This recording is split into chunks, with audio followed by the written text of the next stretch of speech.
Hai Jesiers, kamu sedang berada di channel Fakta Alkitab.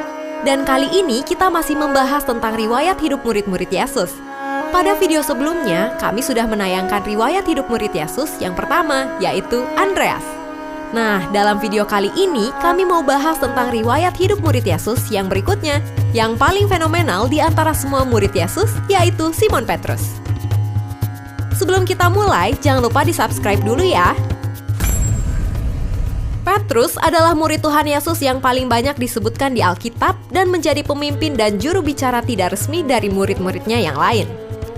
Nama asli Petrus adalah Simeon, nama Aram yang berasal dari kata Simon yang artinya mendengar. Dalam bahasa Yunani, Simeon adalah Simon. Petrus diperkirakan lahir pada tahun 1 sesudah Masehi. Petrus berprofesi sebagai nelayan sebelum ia mengikuti Yesus. Nelayan pada zaman itu adalah pekerjaan yang kasar.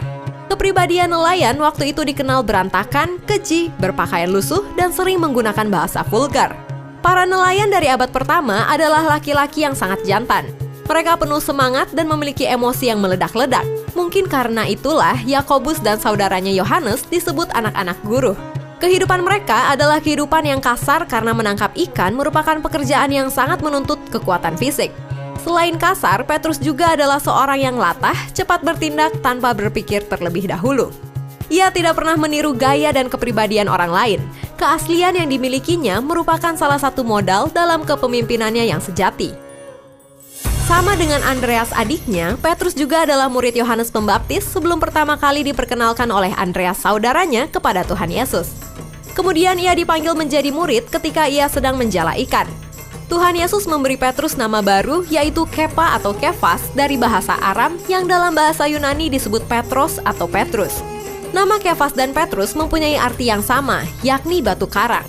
Pemberian nama baru ini menyiratkan pribadi dan kepemimpinan Petrus atas murid-murid lain. Menurut tradisi, ucapan Yesus tentang nama Petrus yaitu batu karang merujuk kepada diteguhkannya kembali kumpulan orang yang percaya yang kuat dan dimulai dari Kaisarea Filipi sebagai sebuah komunitas atau gereja.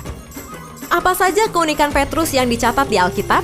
Di antaranya adalah Petrus meninggalkan jalannya yang adalah penunjang kehidupannya, mata pencariannya, yaitu pekerjaannya dan penghasilannya untuk seluruh anggota keluarga. Meninggalkan orang tua dan saudara-saudaranya, bahkan meninggalkan mertuanya yang sakit-sakitan demi mengikuti Yesus. Mencoba berjalan di atas air untuk mendapati Tuhan Yesus. Ingin mendirikan 3 kemah di atas gunung waktu Tuhan Yesus dimuliakan di atas gunung agar Yesus, Musa, Elia, dan dirinya tinggal di tempat itu.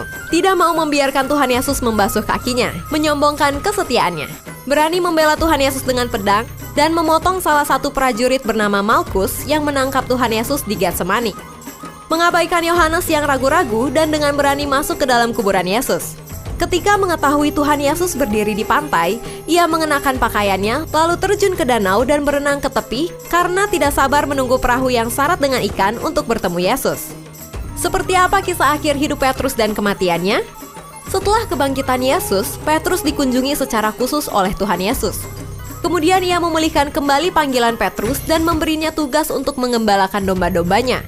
Kepemimpinan Petrus atas murid-murid lain dan gereja mula-mula semakin nyata ketika Tuhan Yesus telah naik ke sorga. Petruslah yang memimpin 120 orang murid yang berdoa menantikan turunnya Roh Kudus dan yang berinisiatif untuk memilih pengganti Yudas Iskariot yang berkhianat.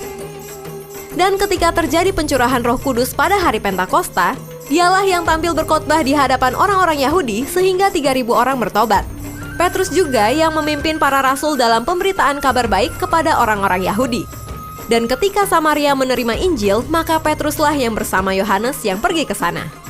Walaupun Petrus lebih dikenal sebagai rasul bagi orang-orang Yahudi, namun dialah yang pertama kali diutus Tuhan untuk memberitakan Injil kepada orang-orang non-Yahudi. Pada sidang para pemimpin gereja di Yerusalem, Petruslah yang pertama mendesak agar gereja menerima orang-orang non-Yahudi hanya melalui iman kepada Yesus Kristus tanpa perlu disunat terlebih dahulu. Petrus sering melakukan pelayanan ke kota-kota lain di luar Yerusalem. Ia pergi ke Lida dan Yope, Antioquia, dan mungkin ke Korintus. Hampir bisa dipastikan bahwa Petrus juga pergi ke kota Roma, pusat kekaisaran Romawi. Dan tradisi mengatakan bahwa di kota Roma lah ia meninggal bersama Paulus pada masa penganiayaan Kaisar Nero. Petrus meninggal dunia dengan cara disalibkan secara terbalik dengan kepala di bawah. Satu-satunya kisah yang dimiliki tentang kemartiran Petrus berasal dari penulis Kristen awal, Hegesippus. Kisahnya mencakup penampakan Yesus yang ajaib. Ketika Petrus sudah tua, Nero merencanakan untuk menghukum mati Petrus. Ketika murid-murid mendengarnya, mereka memohon kepada Petrus untuk melarikan diri dari kota itu, yang diyakini adalah Roma. Namun, ketika ia sampai di pintu gerbang kota, ia teringat apa yang dikatakan Yesus yang dicatat Yohanes dalam kitab tulisannya di Yohanes 21 ayat 18-19. Jadi, Petrus pun kembali ke kota.